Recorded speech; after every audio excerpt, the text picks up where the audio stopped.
En Israël, le cinéma peut servir de porte-voix aux minorités et notamment aux orthodoxes. La réalisatrice Rama Bernstein, elle-même pratiquante rigoureuse de la loi juive, met en scène des artistes issus de cette minorité qui représente tout de même 10% de la société israélienne.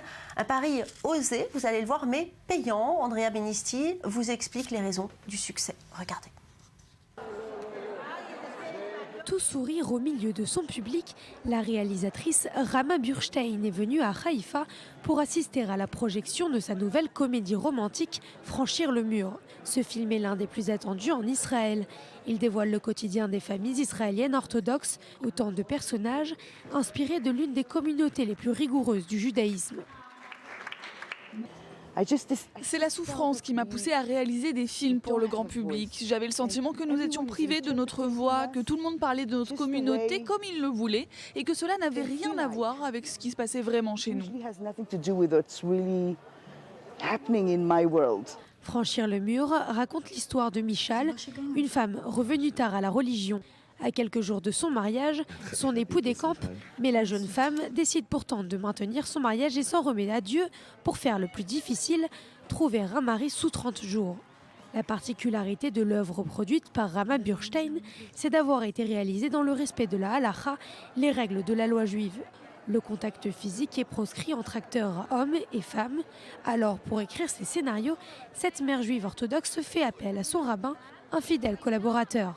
Je n'ai pas de manuel expliquant comment faire du cinéma conforme à la halacha. À chaque fois, je dois consulter mon rabbin pour faire face à des situations qui pourraient se produire. Ce nouvel opus intervient après le succès du premier film intitulé Le cœur a ses raisons, un drame amoureux internationalement récompensé qui a fait de Rama Bernstein une réalisatrice respectée capable de s'exporter. Alors en plateau avec moi, Andrea Benisti, bonjour. Et vous, Samuel Calvo, bonjour. On va commencer avec vous. Vous nous proposez un voyage dans le temps, direction l'Autriche, 1924, avec un film qui avait énormément dérangé à l'époque. Oui, 10 ans avant les premières lois raciales adoptées par l'Allemagne hitlérienne, l'adaptation au cinéma du livre d'Hugo Bettauer avait un titre percutant, Une ville sans juifs, un film qui avait été tourné à Vienne en pleine flambée de l'antisémitisme. Et dans ce film muet en noir et blanc, Vienne avait été rebaptisée Utopia et le maire a décidé de faire expulser violemment les juifs de sa ville, considérant que tous les problèmes d'Utopia leur étaient imputables. Oui, mais voilà, après leur expulsion, le maire est obligé de faire volte-face, voyant qu'il a privé sa ville d'une part de sa vie. Je vous propose d'écouter l'homme en charge de la conservation de cette pellicule qui revient sur la force de ce film. Ce film, La ville sans juifs, est plus qu'un film, c'est un manifeste anti-nazi. Il a coûté la vie à son auteur, un an après la première du film. Hugo Bettauer a été tué par un activiste nazi qui a été libéré très rapidement après. L'atmosphère politique en Autriche à l'époque de l'entre-deux-guerres était déjà totalement axée vers la droite.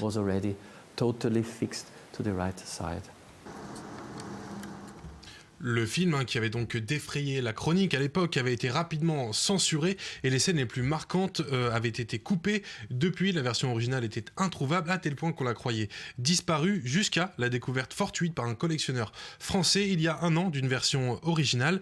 Malheureusement, la pellicule est en très mauvais état, il faut donc la restaurer, mais ça coûte cher, 75 000 €. Un appel aux dons a donc été effectué. Regardez. Le film que nous avions jusqu'ici était une copie des Pays-Bas.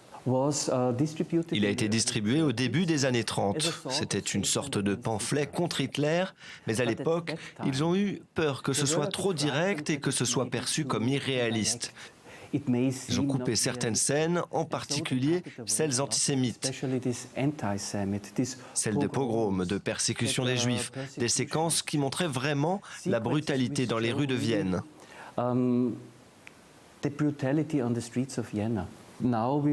À présent, nous voulons restaurer cette version du film et pour la première fois, nous faisons appel à la générosité du public.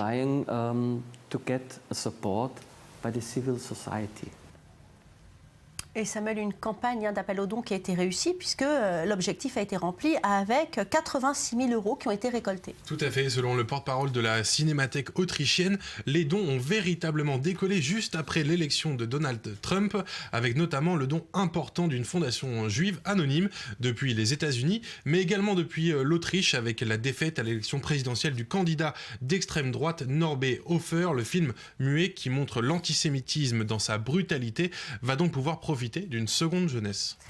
Et direction à présent le Pakistan où le cinéma est devenu lors de la dernière décennie l'une des cibles privilégiées des terroristes. Plusieurs salles obscures ont été le théâtre d'attentats sanglants. Pourtant, les habitants de Peshawar n'entendent pas céder à la terreur et se rendent à nouveau dans les cinémas. On regarde.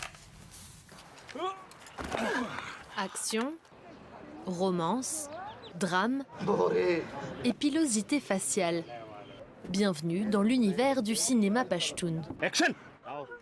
Divisé entre le Pakistan et l'Afghanistan, ce peuple paie le prix fort du conflit qui secoue la région depuis 30 ans. Et le cinéma est une échappatoire. Nous nous battons pour fournir un divertissement de qualité aux Pashtuns, où qu'ils soient. Particulièrement dans notre province, où il n'y a pas de divertissement. Ici, il n'y a que des tensions. Le cinéma est le seul divertissement disponible. En tournage avec Arshad Khan, on est loin des grosses productions hollywoodiennes. Le maquillage est basique, les cascades improvisées, et à l'écran, les effets spéciaux sont d'une autre époque. Mais peu importe la qualité, ces films ont un public fidèle. Nous aimons les films pashtuns parce qu'ils sont dans notre propre langue. Nous les comprenons et nous pouvons en tirer des leçons. La culture cinématographique pashtoune remonte aux années 70. À l'époque, ces films en noir et blanc étaient réputés pour leurs histoires d'amour et leurs dialogues poétiques. Mais depuis le 11 septembre, la violence a pris le dessus. Ces films ne sont pas bons, ils ont un très mauvais impact sur notre société. Je crains qu'ils aient une mauvaise influence sur la prochaine génération. Mais même si le contenu des films a changé au fil du temps, les professionnels assurent que le cinéma local a su préserver son identité. Les Pendjabis sont plus influencés par l'industrie de Bollywood. Les gens de Karachi sont plus influencés par l'industrie de Bollywood. Mais notre peuple met en avant ses propres héros pashtuns. Mais dans cette région conservatrice, ce genre de divertissement s'est fait des ennemis. Certains islamistes considèrent les films comme une perversion. Et en 2014, des attaques à la grenade ont fait 16 morts dans 2 cinémas ici à Peshawar. Mais si le cinéma pashtoun nous dit quelque chose sur ce peuple, c'est bien qu'il ne se laissera pas faire et qu'il défendra sa culture jusqu'au bout.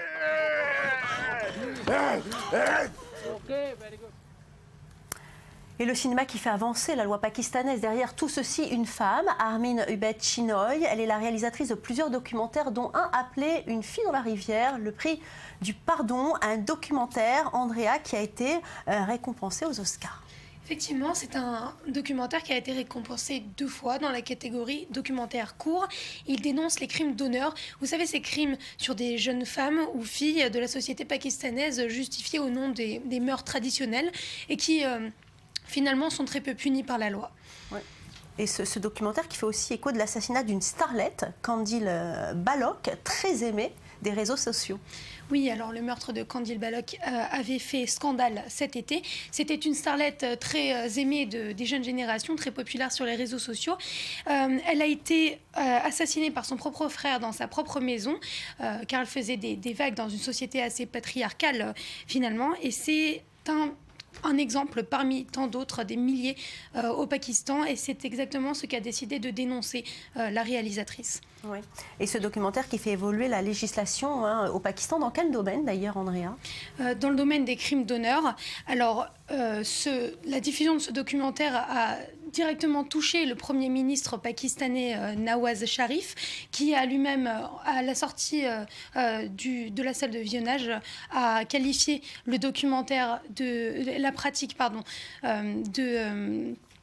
méprisable et a décidé de s'engager en faisant changer les choses. Il a proposé des lois plus sévères, plus strictes, mais malheureusement, la réalisatrice aimerait davantage de précautions. Je vous propose de l'écouter.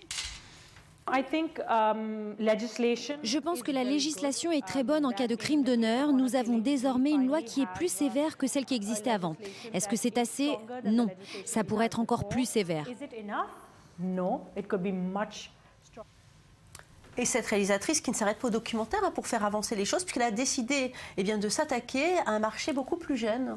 Effectivement, partant du principe que les bonnes manières s'apprennent très jeune, la réalisatrice a décidé de se lancer dans le domaine de l'animation pour faire passer des messages de manière pédagogique. Je vous propose de l'écouter.